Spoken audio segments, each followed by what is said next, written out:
Bueno, buenos días a todos. Empezamos.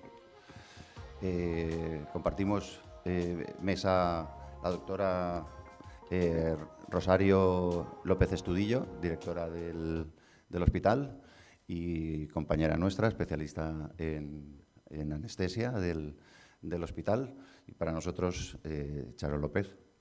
Y compartimos mesa también con el doctor Jorge Lowenstein, de Buenos Aires, Argentina, codirector de la mesa, y al que le tengo que agradecer su enorme implicación desde el otro lado del Atlántico en la organización de estas jornadas. De la misma forma que tengo que agradecerle a la doctora Rosario López las facilidades brindadas desde dirección, desde el primer momento, en las posibilidades de organización de esta jornada. Quiero agradecer también a todos los asistentes.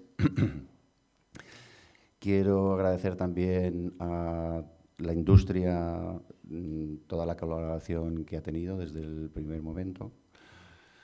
Quiero agradecer a todos los ponentes y a todos los moderadores la enorme predisposición desde el primer momento en participar en una jornada en la que hemos puesto muchísima ilusión. Y espero que no se me haya olvidado nadie por agradecer su participación de una forma u otra. Realmente vamos a hacer esto lo más breve posible. No quisiera terminar sin nombrar la figura de Paco Torrenguas, sin nombrarla demasiado porque la vais a oír hasta la saciedad a lo largo de la jornada de hoy. Y fundamentalmente, pues no hacer ningún spoiler con respecto a la presentación del libro y la apasionante vida científica que tuvo Paco Torrenguas, y que corresponderá a la presentación del doctor Jorge Trainini al final de la jornada. Pues a continuación el doctor Jorge Lowenstein dirá unas palabras, y finalmente la doctora Rosario López Estudillo. Muy buenos días a todos, y también agradecerle la presencia. Me tocó ser codirector, y les digo que es muy fácil ser codirectora. Es muy fácil ser codirector al lado de Vicente Mora, porque en realidad es poca mi actividad. A él se debe todo el éxito de estas jornadas, que estoy seguro que va a ser un hito dentro de la cardiología, sabiendo la calidad de los expositores. Habrán visto el programa, no voy a repetirlo, pero bueno, un homenaje a Francisco Torres Guas, un hombre que vivió adelantado a su época, y también es un reconocimiento a Jorge Trainini, que está luchando en una época muy difícil para que las ideas de Paco se mantengan, y fundamentalmente con investigaciones propias de su equipo que realmente creo que los van a asombrar.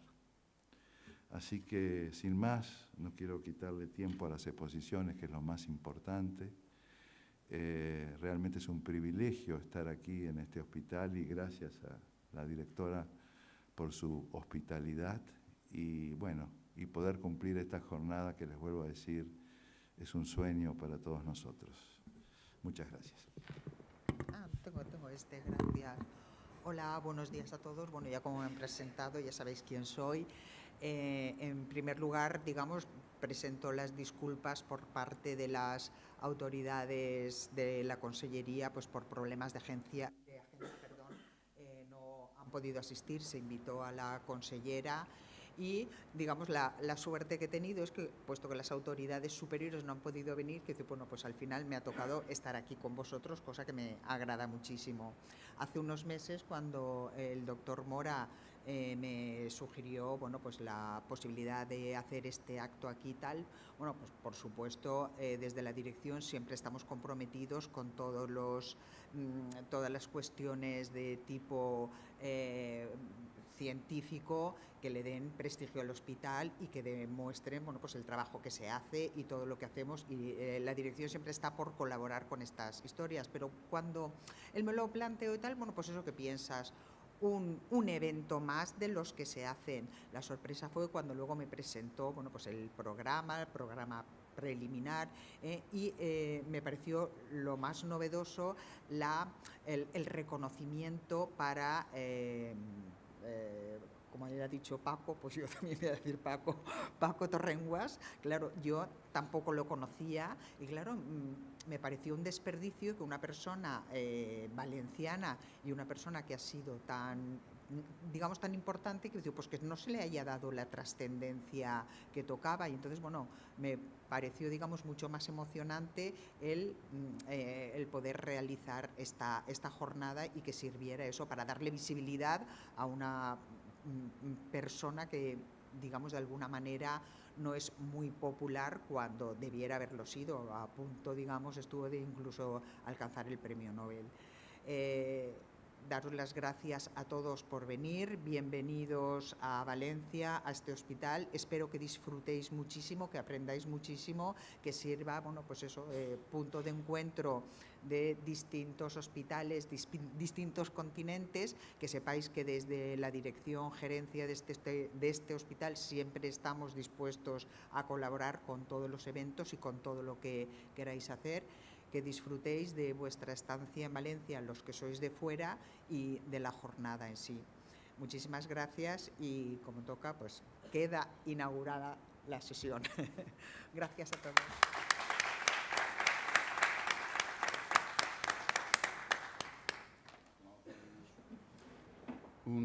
Buenos días a todos.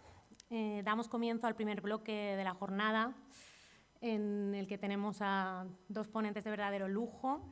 Nos van a hablar, en primer lugar, acerca de la mecánica ventricular, el doctor Jorge Trainini y el doctor Vicente Mora.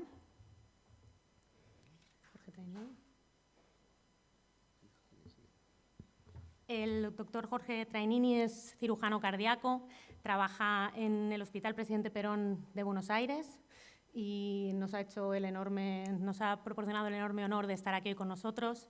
Y el doctor Vicente Mora ya se ha presentado previamente, especialista en cardiología y siempre interesado en la imagen y muy interesado también en esta teoría de Francisco Torrenguas.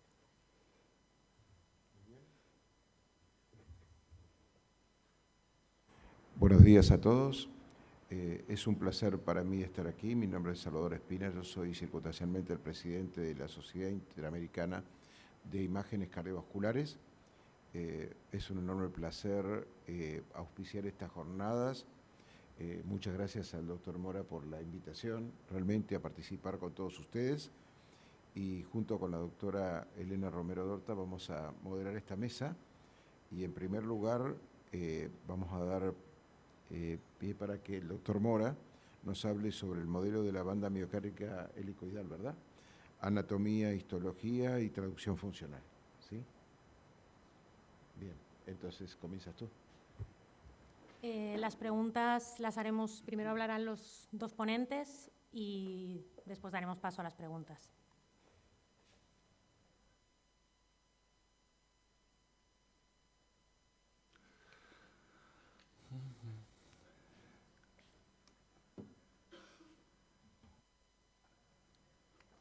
Sí.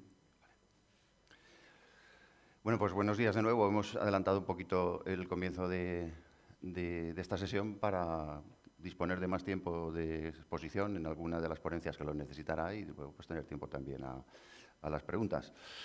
Bueno, yo empiezo con… la primera mesa va a ser más bien de conocimientos básicos de anatomía, histología, funcionalismo y luego pues, demostraciones in vivo de disecciones de la banda muscular por parte del doctor Jorge Trainini. Luego ya las posteriores mesas iréis viendo que se va a ir incidiendo sobre la influencia que diversas técnicas tecnológicas pues, han ido aportando conocimiento a nivel del conocimiento del músculo cardíaco, ¿no?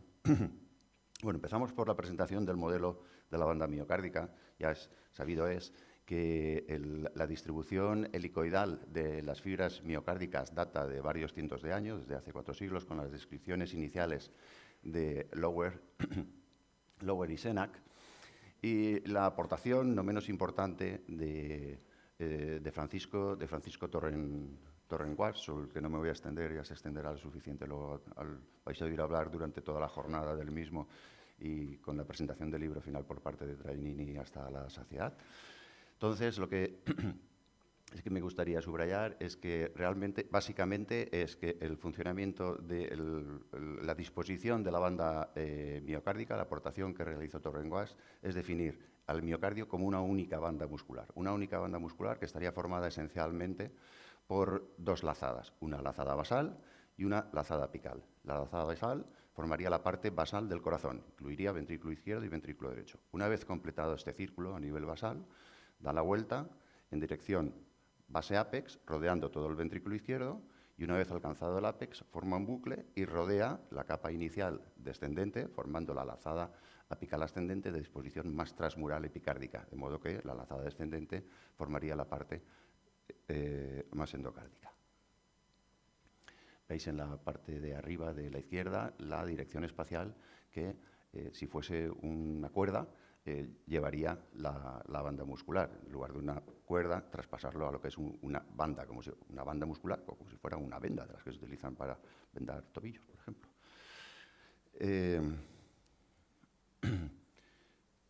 Lo mejor para hacernos una idea de cómo es la banda muscular y cómo se llega a esta descripción es ver un vídeo original de...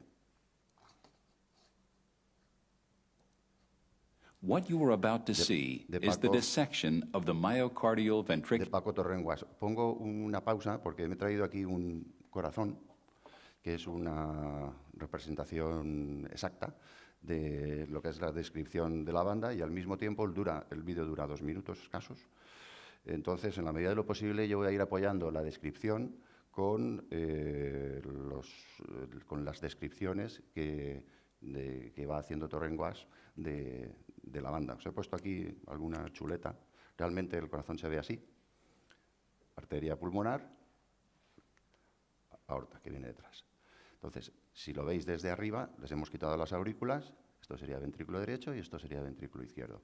Si lo veis desde el ápex, en el que son proyecciones apicales que se van a proyectar con frecuencia, se verá aquí el corazón apical en el centro y la porción basal del corazón en los extremos. Vamos allá. Band performed by Francisco Torrenguas. Here, a cow heart will be dissected. All mammals and birds were found to have a similar heart structure. The heart is first boiled in water to soften the connective tissue. The atria, aorta, pulmonary, and coronary arteries, as well as some fat, are then removed. The first anatomical fact to observe in the dissection of the myocardial band is represented by the anterior interventricular sulcus. This sulcus is crossed by aberrant fibers coming from the anterior aspect of the left ventricle to the free wall of the right ventricle, which, in effect, hold both ventricles together. Using only his fingers to bluntly dissect the heart, just following the natural directions of the fiber, Torrenguas begins by cutting through the aberrant fibers along the sulcus and separating the pulmonary artery from the aorta. In this manner, the free wall of the right ventricle can be opened, revealing the right ventricular cavity. A second anatomical fact to observe is represented by the posterior limit of the right ventricular cavity, where the free wall and septum meet. Here begins a cleavage plane that must be followed all the way to the root of the aorta. At this point, you can see, once again following the direction of the fibers, how they descend into the well of the left ventricle. Next, Torrenguas cuts the left fibrous trigone and follows the descending fibers, separating them from the more superficial ones. Turning the heart around and looking at the septum, a third anatomical fact can now be observed. Here you can see 2 layers of fibers. One runs up almost vertically to the aorta, while these fibers cross almost horizontally. A cleavage plane is in this way defined between the two layers. Tarrant Guasp continues the dissection, following the cleavage plane, separating the two layers. Then, by cutting the right trigon, he is able to free the aorta and unravel the myocardial band. The ventricular myocardial band, running from the root of the pulmonary artery to the root of the aorta. A singular muscular band that twists and loops like a rope into a helical structure, forming the left and right cavities of the ventricles. Bueno, pues esta es una disección auténtica, original, del doctor Torrent Guasp y que es capaz de ser reproducida por los cirujanos cardíacos que a ellos se dedican, ¿no? Bien, vamos a intentar desgranar en los próximos 15 minutos lo que es el funcionamiento histológico, anatómico y funcional de lo que acabamos de ver. Sí, esto va.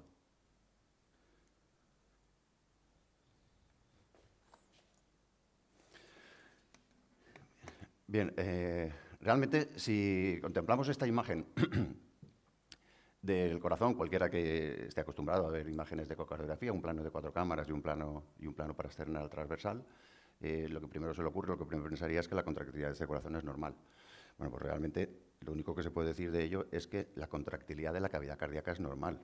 Afirmar que la contractilidad miocárdica probablemente sea normal, pero quizás no lo sea, o por lo menos no se está produciendo en el sentido que uno esperaría, ¿no? Es decir, la contractilidad se refiere a la contractilidad de la cavidad cardíaca, pero lo que se está produciendo es un engrosamiento miocárdico, es decir, la contracción, en el sentido que uno la esperaría, lo que haría es adelgazar el miocardio y no engrosar como realmente se está produciendo. Es decir, que realmente contracción muscular debe haber para que al final la fracción de eyección o la contractilidad del ventrículo esté conservada, pero probablemente no en la dirección que todos esperaríamos.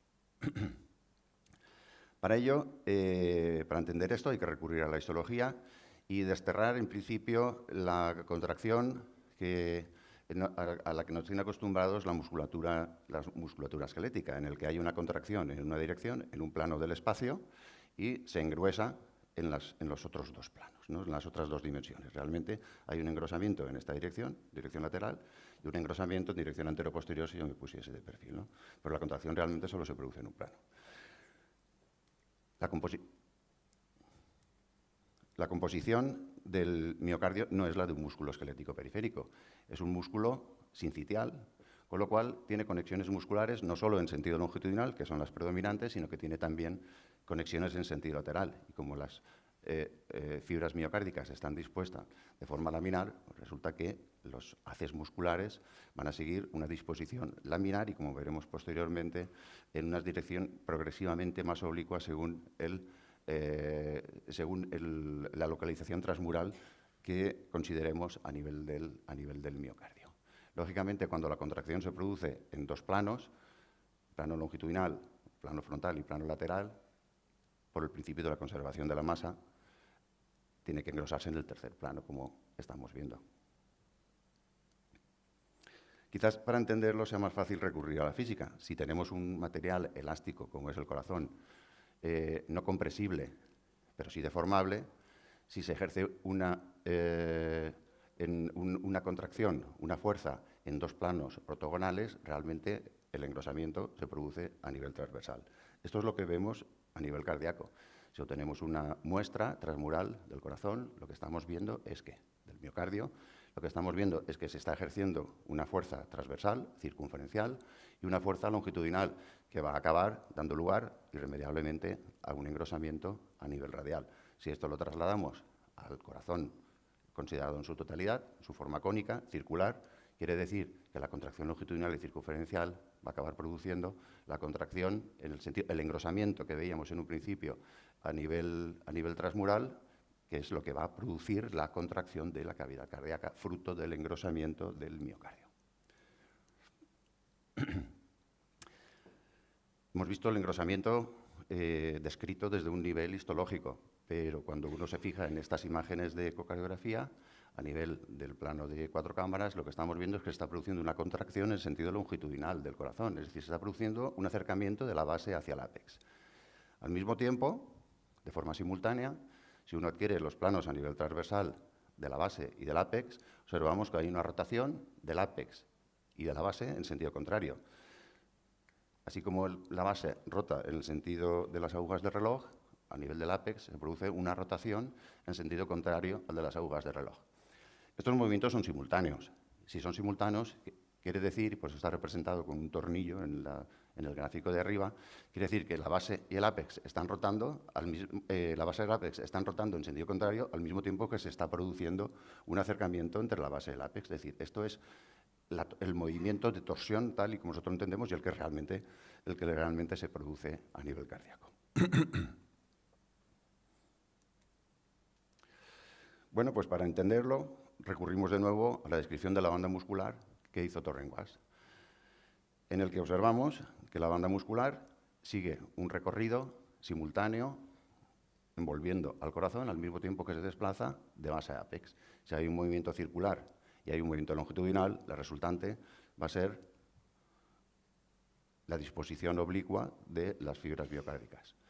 Quiere decir, ya hemos comentado anteriormente, que la lazada apical, una vez nos desprendemos de la lazada basal, y que es la que fundamentalmente va a estar implicada en la contractilidad y sobre todo en el movimiento de torsión del corazón, las fibras subendocárdicas que están formadas por la porción descendente de la lazada apical quedan más profundas a nivel del miocardio y la lazada ascendente es la que forma fundamentalmente la porción transmural y epicárdica del miocardio. Y es aquí donde se va a cocer, digamos, de alguna forma, los movimientos de torsión del corazón.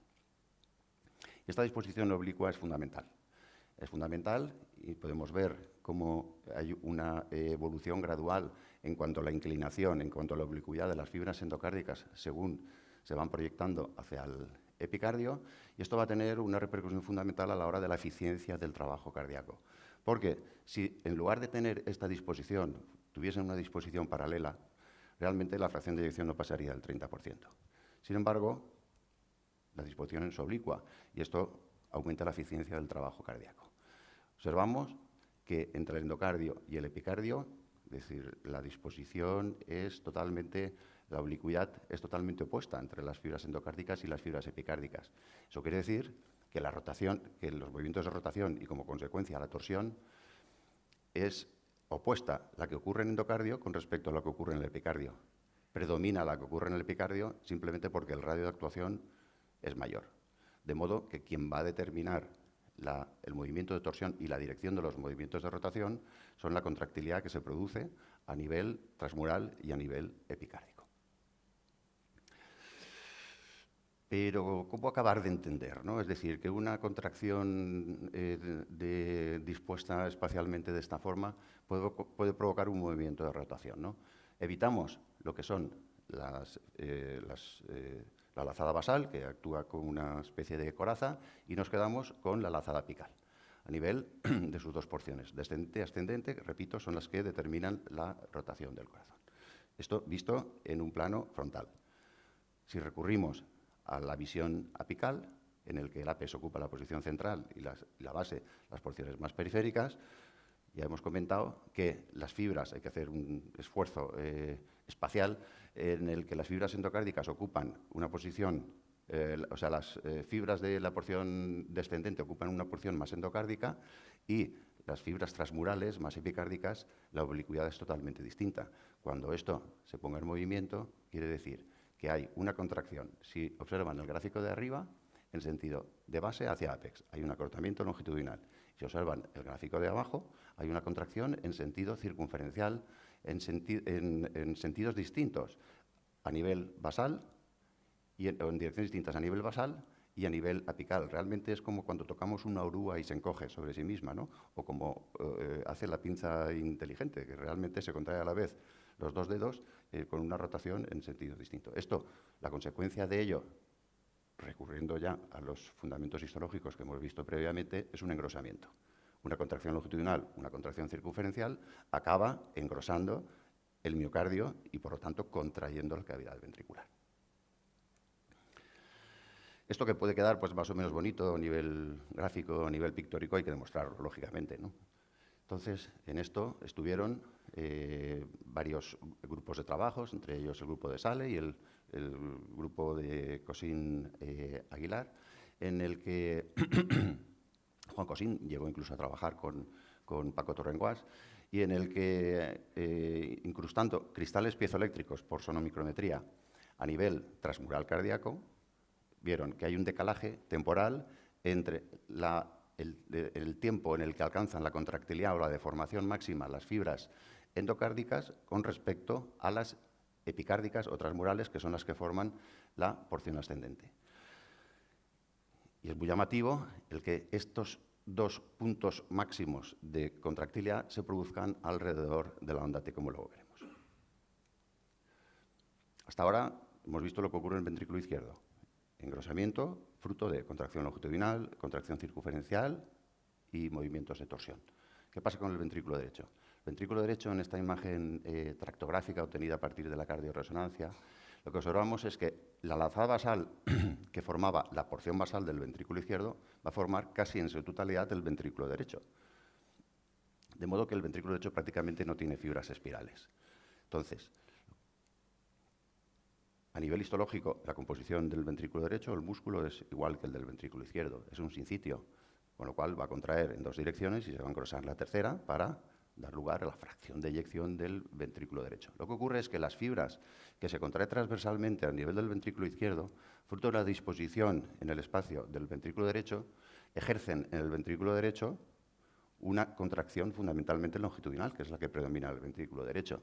Y realmente los métodos de evaluación de la función del ventrículo derecho se basan, si no todos, casi todos, en evaluar fundamentalmente la contracción en este sentido longitudinal, ya sea por el TAPSE, cuanto al movimiento del anillo tricúspide, o a la velocidad del anillo tricúspide por el Doppler tisular, o por el strain, o bien con la determinación del área del ventrículo derecho, en la que el componente fundamental es la contracción que se produce a nivel longitudinal.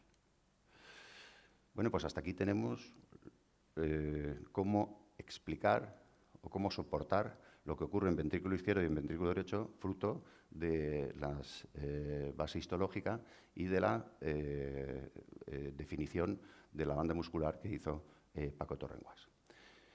Pero otro de los puntos de su modelo es la explicación funcional de cómo se desenvuelve el corazón.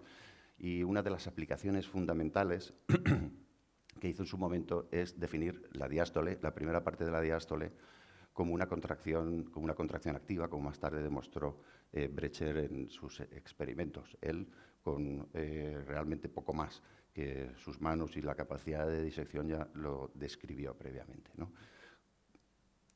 ¿Cómo se explica?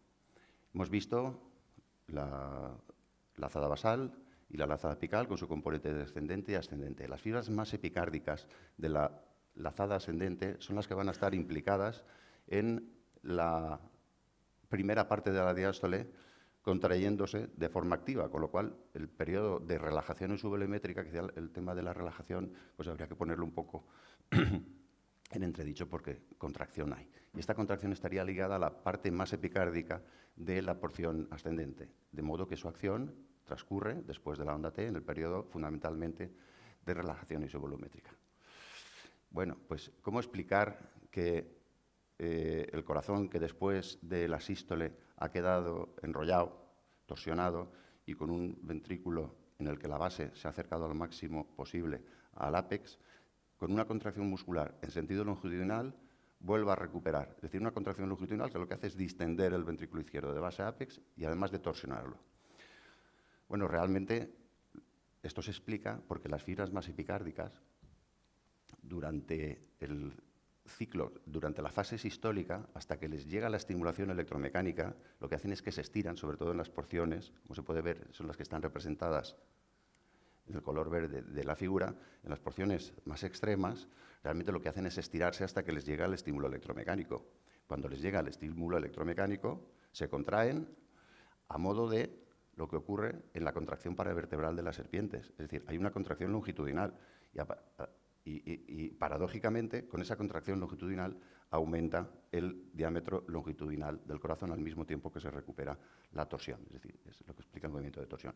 De la misma forma que ocurría con el ventrículo izquierdo, ocurre con el ventrículo derecho. Las cosas hay que demostrarlas.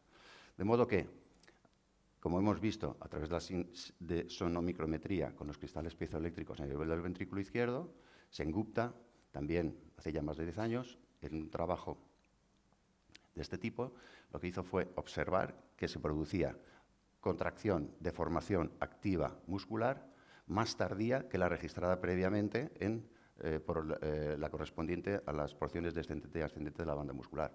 Realmente, y por eso incidía antes en que os fijarais en las dos deformaciones anteriores ocurrían alrededor de la onda T, en este caso, esta deformación se produce ya en plena protodiástole, después de la onda U, y es la que va a justificar este movimiento de torsión y de aumento de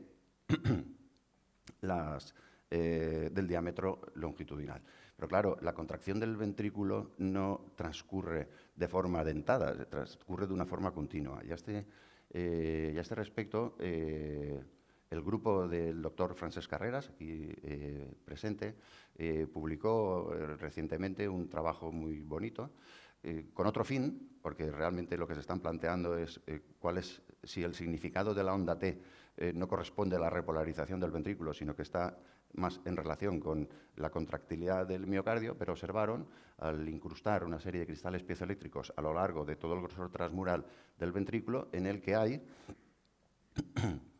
una secuencia de activación máxima desde endocardio hasta epicardio, al final o sea, alrededor de la onda T, y algunas alcanzan el máximo, las más epicárdicas, la máxima contractilidad ya una vez la válvula aórtica está cerrada, es decir, durante la primera parte de la diástole.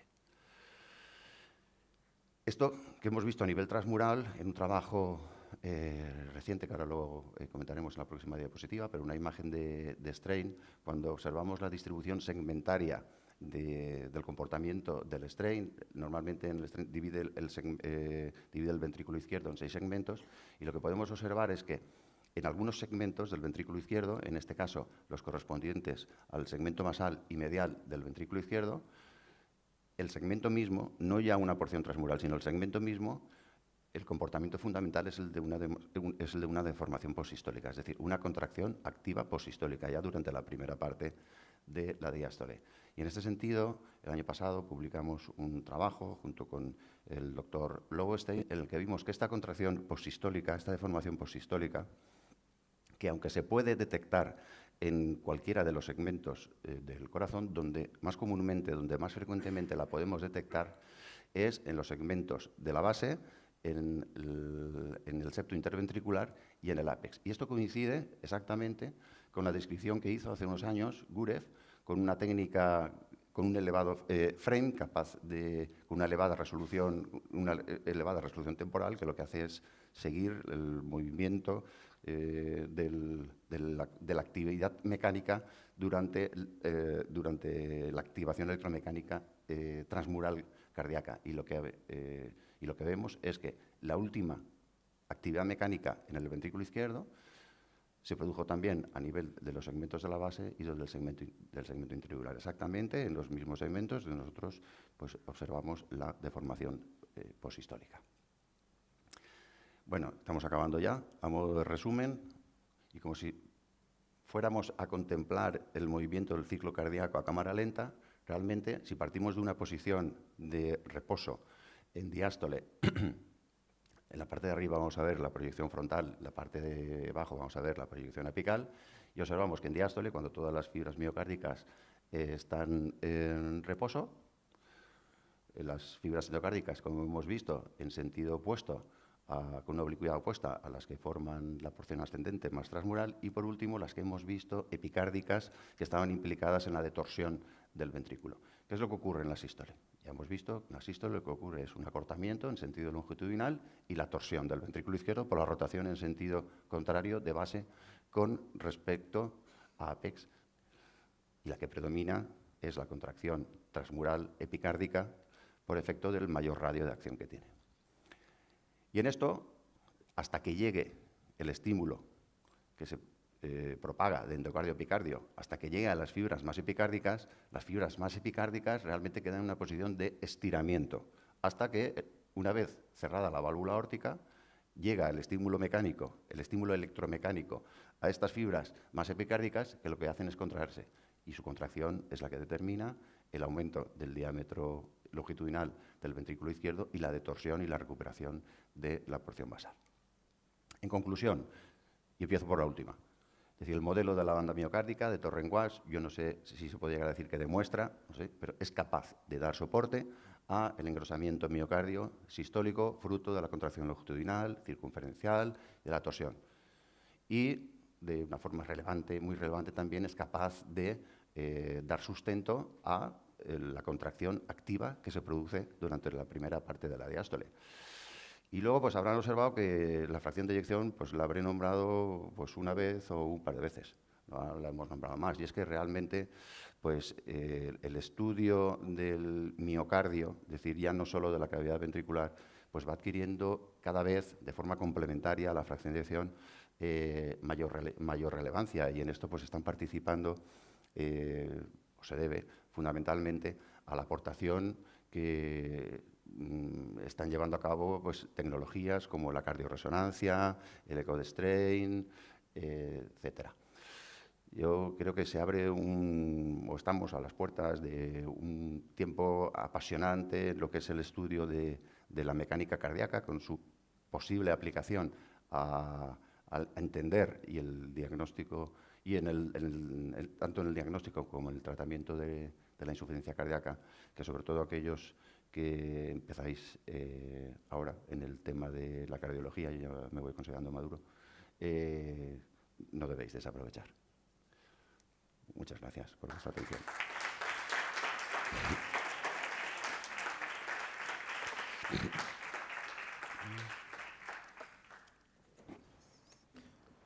Muchas gracias, doctor Mora, por la brillante disertación. Tenemos ahora el enorme placer y el honor de que el doctor Jorge Trainini nos hable del tema de la bomba de succión cardíaca, aplicación de la banda miocárdica al tratamiento quirúrgico en la insuficiencia cardíaca. El doctor Trainini es especialista en cirugía cardíaca del Hospital Presidente Perón de Buenos Aires, Argentina, y es director de la Cátedra de Complejidad de la UCAM, de la Universidad de Murcia. Un placer estar con nosotros. Buenos días, muchas gracias a los directores del curso, Vicente Mora y Jorge Lowenstein, y a todos los organizadores que permitieron esta posibilidad de que pueda estar con vosotros. Sería realmente temerario poder hablar de aplicación quirúrgica si no tenemos en cuenta la comprensión anatomofisiológica de la situación que nos atiende. Y siempre nosotros hemos crecido en nuestra infancia médica con la idea de que el corazón era una masa cárnea, sólida, homogénea, y que en sí sola constituía una unidad indivisible. Sin embargo, el corazón se abre y se vuelve a cerrar. El corazón es una banda, como bien lo demostró Francisco Torren-Wass. Es una banda con sus diferentes segmentos, y este concepto, que tiene una enorme importancia para toda la cardiología y el aparato circulatorio, realmente quedó comprendido dentro de ese mismo concepto, y las implicancias fisiológicas que Torren-Wass, en un tiempo que no contaba con las herramientas necesarias, hipotéticamente pudo avanzar, y que tiene que ver con la torsión ventricular y con la fase isovolumétrica activa durante la protodiástole. En realidad, nosotros pensábamos que estábamos parados en ese punto desde hacía más de medio siglo, desde los primeros estudios de Francisco, y esto había que darle un criterio de validez. Por lo tanto, estos últimos años, en forma bastante intensiva, la última década, hemos tratado de comprender esta situación. Si la banda realmente es una banda o es una malla, como mucha gente opina, si para las bandeletas tener ese movimiento helicoidal contrapuesto, lo pueden hacer aisladas sin tener ningún punto de apoyo, cuando la fisiopatología del cuerpo humano dice que necesitamos indudablemente un punto de apoyo para mover un músculo. Entender cómo se produce la torsión miocárdica y si en esos segmentos que están sobrepuestos cuando la banda deja de estar desplegada y se pliega sobre sí mismo conformando el helicoide, si esos segmentos sobrepuestos al funcionar torsionándose en movimientos opuestos generan una fricción. También, cómo demostrar la succión ventricular protodiastólica activa y si realmente el corazón tiene 2 fases o tiene 3 fases. Los ingenieros dicen que una máquina con 2 fases no puede funcionar, que necesita una interfase. Y esa interfase es la fase de succión, como vamos a ver, que es la que teorizó Torren-Guas y que nosotros hemos tratado de darle criterio de validez a esta situación. Esta es la exposición de la charla, buscar criterio de validez. Si no, no vamos a poder avanzar sobre un concepto tan genial como el que desarrolló Torre.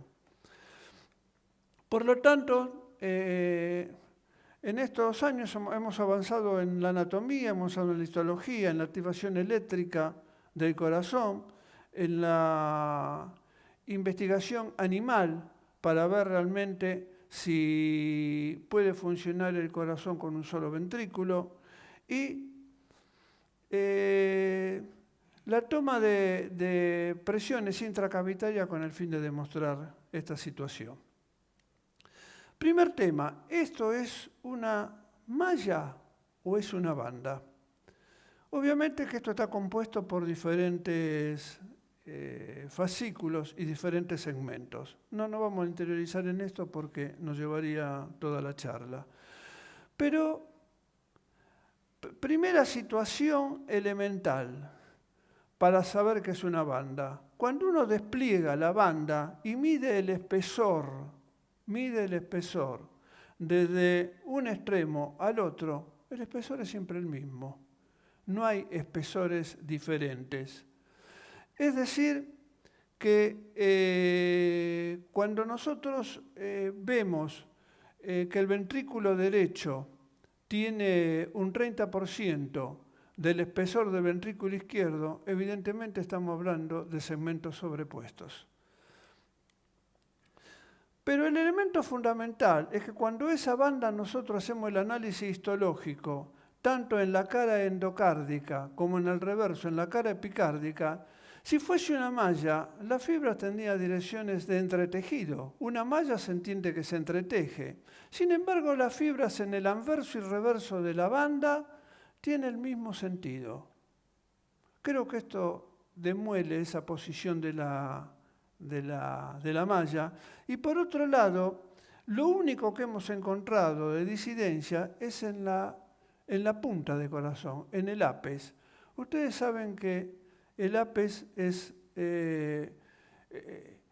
una zona desprovista casi de músculo. En ese sector hay, cuando el segmento descendente se transforma en segmento ascendente, da una vuelta y ahí sí están como las fibras puestas como las tejas en un techo, que es lo que nosotros encontramos en la punta del ventrículo. pero después toda la orientación de la fibra en el anverso y reverso de la banda siempre la misma. Por lo cual creo que es un criterio de validez hablar de que esto evidentemente es una banda, por más que hay fibras sesgadas, como bien explicó Mora hace un rato, y que contribuyen a la eficiencia de la mecánica cardíaca. El corazón, siendo una bomba de enorme poder mecánico, de casi sin energía, una energía muy baja de 10 watts, poder bombear durante una vida 80 años, 4 a 6 litros por minuto, evidentemente es difícil pensar que un músculo aislado y colgado del tórax, en posición vertical, pueda ejercer esa función sin tener un mínimo punto de apoyo. Y obviamente que esto fue una gran discusión entre Cousin y Torren-Guas. Ustedes lo van a ver en el libro que se le ha entregado, que es en el Explorador, en lo cual discutían si había o no un punto de apoyo. Torren pensaba que la sangre contenida dentro del ventrículo podía servir de punto de apoyo. Él hablaba de un hemoesqueleto. Pero cuando nosotros de pronto enfocamos este tema a una situación profunda, vemos que en este punto, por debajo de la aorta, entre la aorta y desmontando la arteria pulmonar, en un punto, digamos, oculto, un punto que ustedes se preguntarán, ¿cómo la cardiocirugía nunca vio esto? Y nosotros no podemos, porque el corazón que se desmonta no se puede armar mal. Esto que es el punto de apoyo y que hemos denominado fulcro cardíaco, de por sí es una observación en la cual es un elemento óseo.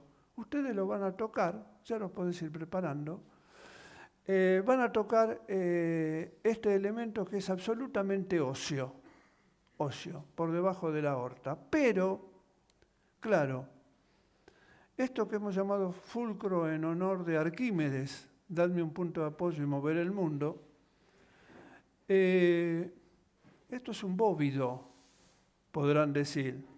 Acá lo tienen ubicado. Esto es un bóvido. Estas son las fibras del segmento ascendente y descendente que concurre el segmento ascendente a esa situación. Acá lo tienen aislado el fulcro. Es un bóvido, sigue siendo un bóvido. Acá lo tienen. Pero de pronto, un explante de un chico de 10 años. Encontramos en el mismo lugar un elemento que llamemos en un animal como un bóvido que pesa 1.500 kilos, tiene 40 milímetros de longitud y es sumamente óseo. Esto es condroide, en un chico de 10 años. Y si seguimos, vamos a la gesta, un corazón de 23 semanas de gesta, encontramos el fulcro. Sigamos, un adulto, encontramos la misma protuberancia en el mismo sitio. Ahí lo tiene. Lo disecamos. Pero claro, todo esto no es confiable. Son fotos, simplemente fotos. Vayamos a la localización. Pero vayamos a la situación que es quizás un sello de seguridad dentro de lo que puede ser la medicina, que es el aspecto histológico. Vayamos a la histología. Hueso en el bóvido, hueso en el bóvido, hueso en el bóvido. En un chico de 10 años, condroide, en la gesta. Tampoco esto puede ser importante, porque puede tener sus contras, pero hay algo elemental, y es el entramado de las fibras del segmento ascendente, del inicio y del fin de la banda, nacen en una zona densa, óseo, condroide, tendinosa y terminan en la misma zona. Esto es bóvido, dirá. Acá ven el entramado de las fibras miocárdicas entrando en la parte ósea, 1 entrando en 2. Pero claro, esto es bóvido, se ve bien la fibra entrando en la parte ósea del bóvido, pero esto es humano. Esto es humano y se ven bien las fibras 2 ingresando en la zona 4, que es la zona toda del condroide. Lo mismo, la matriz condroidea, lo mismo, los miocitos entrando, la fibra entrando en la parte ósea, y acá lo tienen. Es decir, que las fibras ingresan. Y este entramado, esta unidad entre el fulcro, con todas las dudas que tengamos, y la matriz muscular, no hay objeción. Hay evidentemente una conjunción en el espacio, en el ingreso de esa matriz, en el elemento hallado. Y eso evidentemente es el punto de apoyo. Eso es lo que creemos. Se puede pensar que los trígonos tienen elementos que podrían contribuir, los trígonos aórticos, elementos que podrían contribuir a esa fijación, y que estamos equivocados. Cuando examinamos histológicamente tanto el trígono izquierdo como el derecho, no hallamos ese entramado, no hallamos las fibras miocárdicas. Claro, ustedes son de imágenes, creen más en las imágenes que en las palabras, y es un adelanto. Acá está. Esto es una tomografía computada, resonancia. Una radiografía simple con técnica de mamografía. Siempre en el mismo lugar, la misma conformación. Y esto en el modelo de la cuerda de Torre, ese es el lugar que ocuparía. Inicio y fin de la banda. Hay que desmontar la pulmonar. Y cuando se desmonta la pulmonar, ese fulcro actúa como un sello de seguridad del corazón. El corazón ya pierde su unidad funcional. Secreto de la naturaleza. Ahí lo tienen. Hueso puro. Ahora, sigamos adelante. Se pensaba que este es el elemento que se pensaba que cómo corría la energía o la estimulación por la banda miocárdica, en forma secuencial, como si fuera una peristalsis. Pero la pregunta que nos hicimos, ¿puede una peristalsis generar esa mecánica en el corazón y puede generar una situación porque para generar un helicoide de fuerzas contrapuestas se necesita que esas fuerzas sean realmente contrapuestas, no puede seguir el hilo de la cuerda longitudinal. Entonces estudiamos con el CART, con electroestimulación, un mapeo de electroestimulación en humanos. Esta es la cuerda, simplificadamente. Ahí ven, se estudia en el ventrículo izquierdo, obvio, ¿no? Ahí ven el inicio de la estimulación, el punto rojo. Pero no sigue la cuerda al punto rojo. El punto rojo se traslada por una serie de fibras que sería largo enumerar en este momento, se traslada del segmento descendente al segmento ascendente. Y eso genera las fuerzas contrapuestas que produce el movimiento en hélice.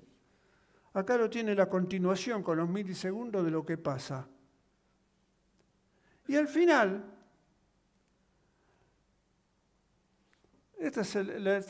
al final van a ver, si ven el electro en la derecha, que producido el cierre aórtico, queda una porción remanente de energía que produce la contracción de la parte final de la bandeleta ascendente que muy bien examinó hace un rato Vicente Mora y que produce que haya una contracción en la protodiástole. Una contracción con que deforma al ventrículo, pero sin ingreso de ningún elemento sanguíneo. Y eso genera la succión ventricular, porque genera la fuerza necesaria para generar la succión ventricular. Es como si fuera el mecanismo de una sopapa. Esto es lo que pensaba Torren porque no tenía elementos. Justamente la vez que pudo hablar con los electrofisiólogos fue la última conferencia de su vida. Abajo ven los milisegundos y cómo correría la onda de excitación. Lo realmente notable de esto es que encontramos que el retardo de activación entre la bandeleta ascendente y descendente es lo que restaura la resincronización ventricular, que después vamos a ver, porque ahí hemos medido las presiones intracavitarias y ver realmente si la resincronización cómo actuaba y restaura la presión negativa del ventrículo izquierdo. Pero estos segmentos que están sobrepuestos en un corazón normal, esto es un corte de un corazón, es como si fuera una rueda interna y una rueda externa. La rueda externa es el segmento ascendente. La rueda interna es el segmento descendente. Sus movimientos son contrapuestos, pero entre ambos hay una situación de fricción. Y esto es inevitable. Esto es lo que por ahí confundió a la gente a pensar que es una malla. Porque ustedes ven abajo el segmento ascendente, la orientación longitudinal que tiene. Y cuando ustedes ven el segmento descendente que está en la parte endocárdica, van a ver que está como talada las fibras. Talada. ¿Qué significa? Que las fibras vienen hacia nosotros. Entonces nosotros tenemos la orientación discordante de cómo corren los segmentos. Que ese movimiento contrapuesto que vimos en electrofisiología es lo que determina la gran posibilidad del ventrículo izquierdo de generar esa torsión. Ustedes van a una modelización, esto se hizo en el Canal El Pardo, en España, en Madrid, con ingenieros navales, y ven perfectamente cómo el segmento descendente es interno en relación al ascendente que lo tapa. Estos son los movimientos y acá tienen interno en un corazón, interno el segmento descendente y externo el segmento ascendente. Entre todos hay un plano de fricción. Ahora, claro, el segmento descendente no llega al fulcro. Lo que llega al fulcro es el segmento ascendente, que es el área de activada en la fase de succión, en la fase protodiastólica.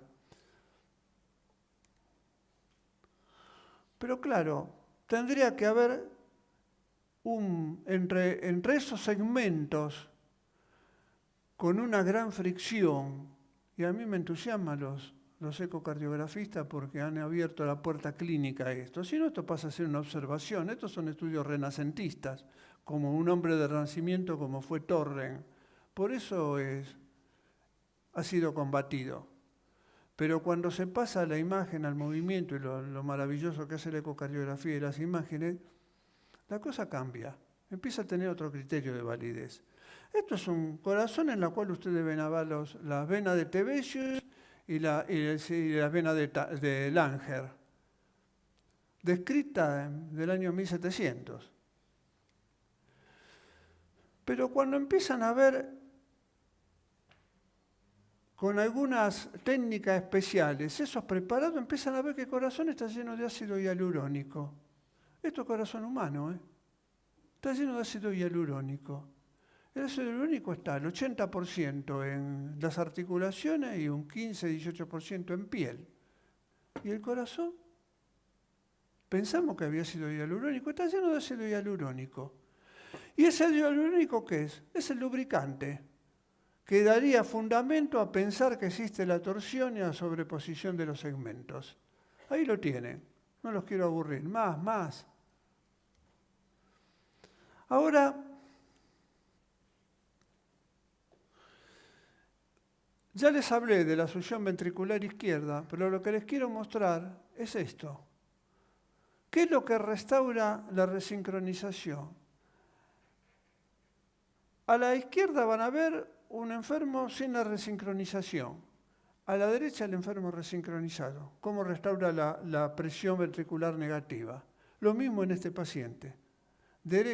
Izquierda sin resincronización, derecha con resincronización. Como si hay una restauración de la fase activa. Y se encontró que la resincronización es activa, desaparecen los no respondedores, que es un 40%, cuando en vez de ir el catéter por las venas coronarias, se inserta intracavitaria, técnica de Jourdan, que hemos desarrollado en el hospital y que tiene que ver con colocar el catéter en la pared anterolateral del ventrículo izquierdo, en ese lugar donde pensamos que existe esa transferencia de estímulo entre bandeleta descendente y bandeleta ascendente. Experimentación animal. Le eliminamos el ventrículo derecho, hicimos un Fontan. Acá el doctor Corno conoce bien ese tema. Y el Fontan funciona.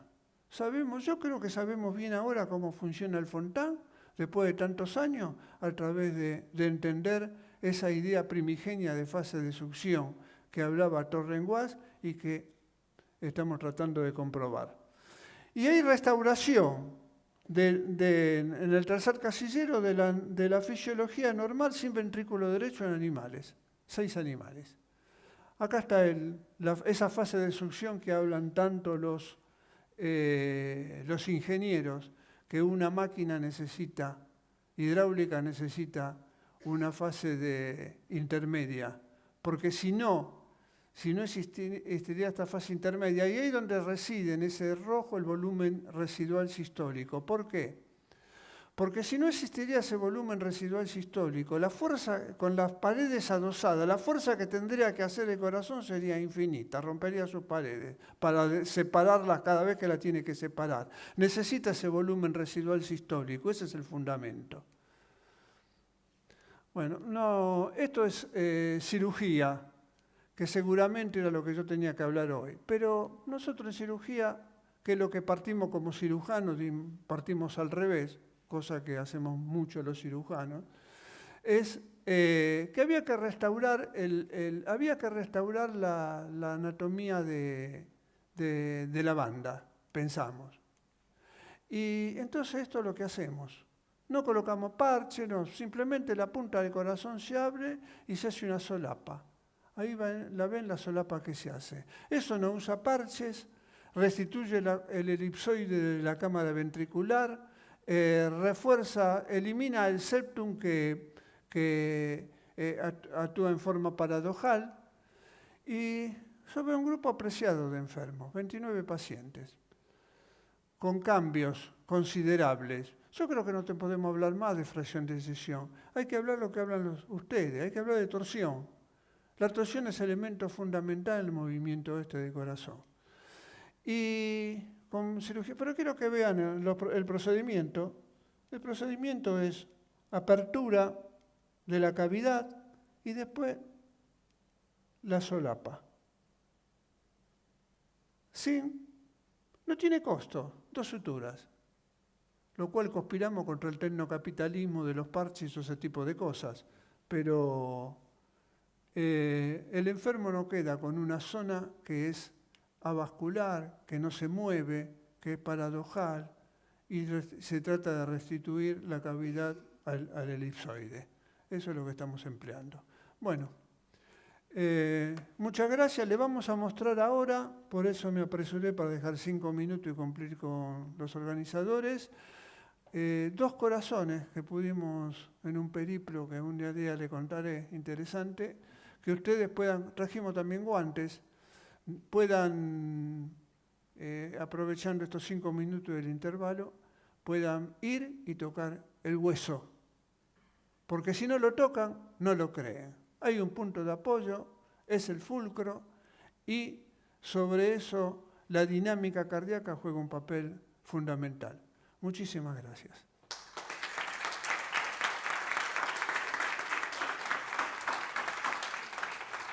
Tu turno. Bueno, haciendo referencia un poco a la presentación del doctor Trainini, Siéntate ahí. hemos traído dos ejemplares bóvidos.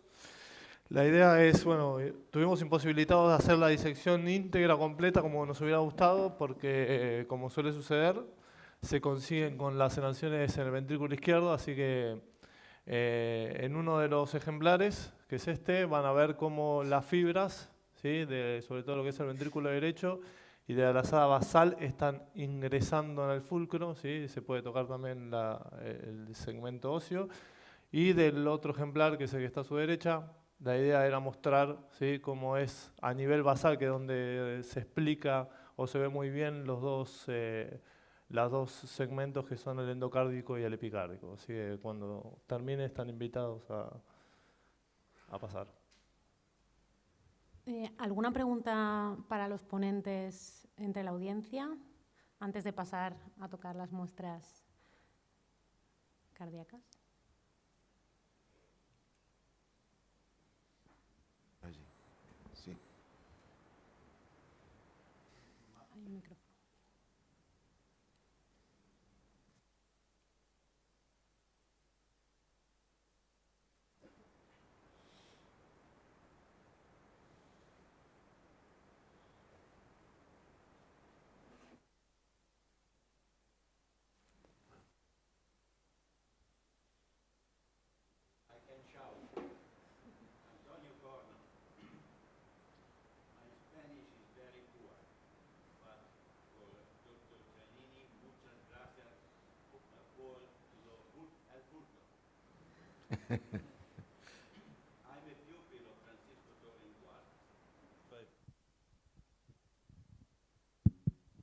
I'm a pupil of Francisco Torren Guasp, so I always believed that the fulcrum was the blood. And I was looking for the fulcrum, and I didn't find it, as you did, because I was thinking, by my wrong education of the past, that the fulcrum has to stay still, fixed in the space. And that's not the case, because if I understood correctly because of my Spanish, the fulcrum is moving with the heart, is still in the ventricular myocardial band, because as you say, it's between the beginning and the end of the band. But it's fixed. When the base is going down, because of the torsion and lowering and then coming back, the fulcrum remains fixed in relation to the beginning and the end of the band. So it's moving in the space in our body, but fixed in relation to the band. Am I correct? Did I understood correctly? Yes, it's correct your appreciation of the fulcrum.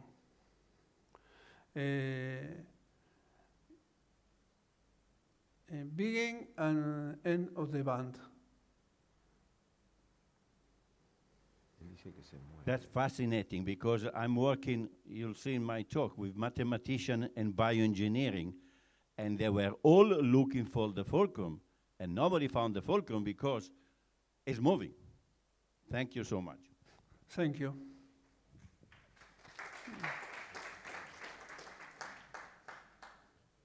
A mí me gustaría hacerle una pregunta al doctor Vicente Mora. Como ha explicado el strain, en los datos que nos proporciona el análisis del strain miocárdico sustentan la teoría de Torren-Guasp y la presencia de una primera fase de la diástole activa.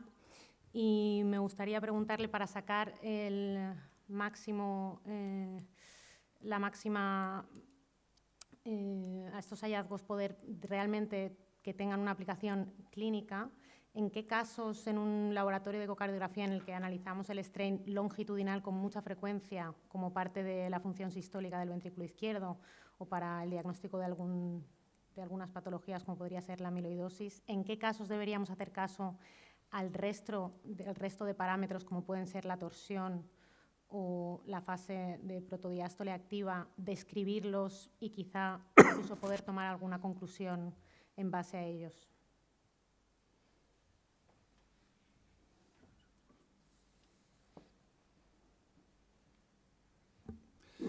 Sí, a ver,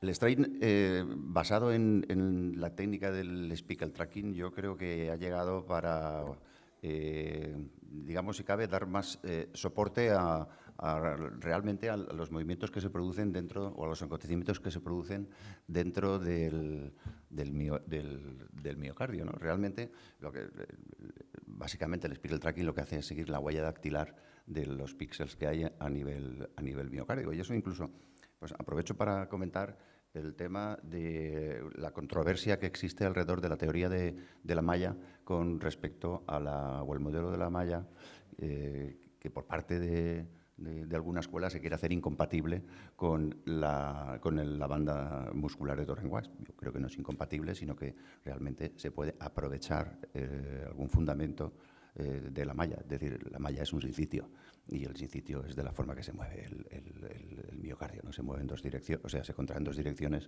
y se engruesa en la tercera. Quiero decir que yo no le veo demasiado sentido al hecho de demonizar por parte de alguna escuela el movimiento muscular basado en el tema de la malla, porque lo que hace el speckle tracking es demostrar lo que ocurre. Según la malla, la teoría del modelo de la malla, la contracción debería de aumentar,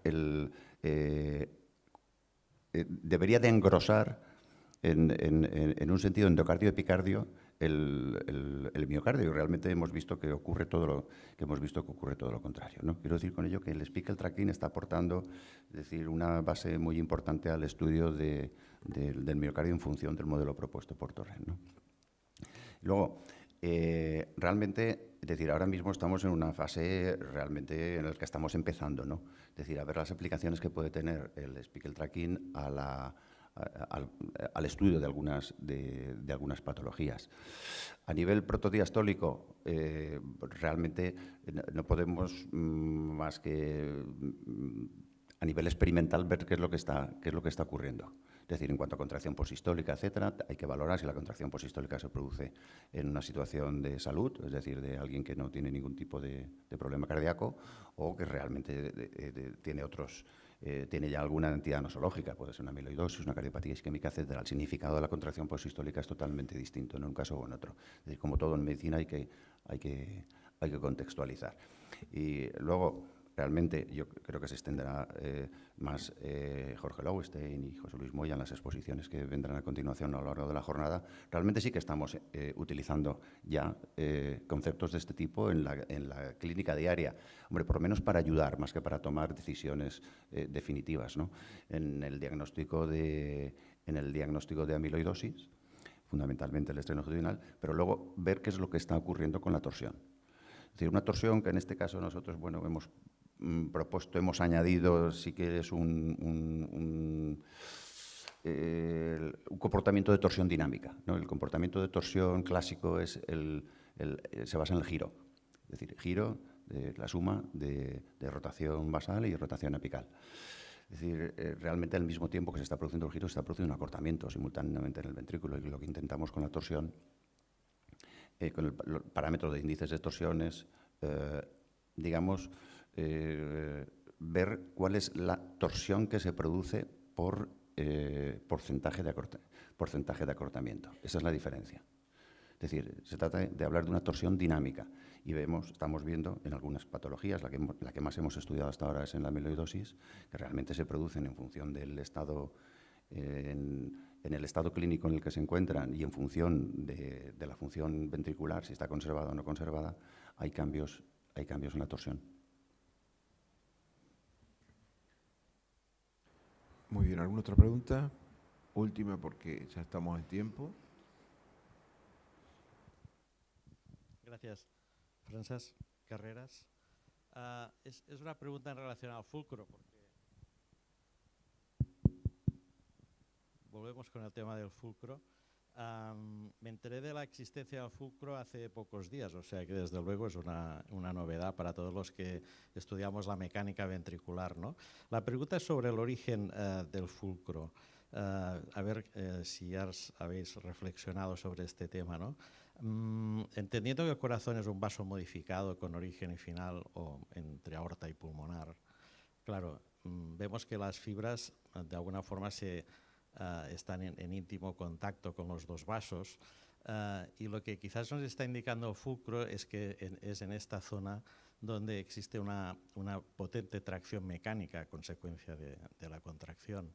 Y quizás entonces el fulcro no es más que la consecuencia fisiológica de la tracción, en que el tejido se modifique a una estructura más ósea o condroide para facilitar precisamente que no haya un desgarro en esta zona, por decirlo así, como ocurre en el organismo, ¿no? Cuando hay un insulto mecánico se tiende a proteger mediante pues, la generación de un tejido fibroso. Entonces, quizás el fulcro es la consecuencia y no la causa o el origen de que hay una zona donde se inserten las fibras. Y quizás filogenéticamente esto ha hecho ya que desde las etapas embriológicas este tejido se empieza a diferenciar para soportar la tracción mecánica que van a ejercer las fibras en esta zona. No sé qué opinas sobre el tema.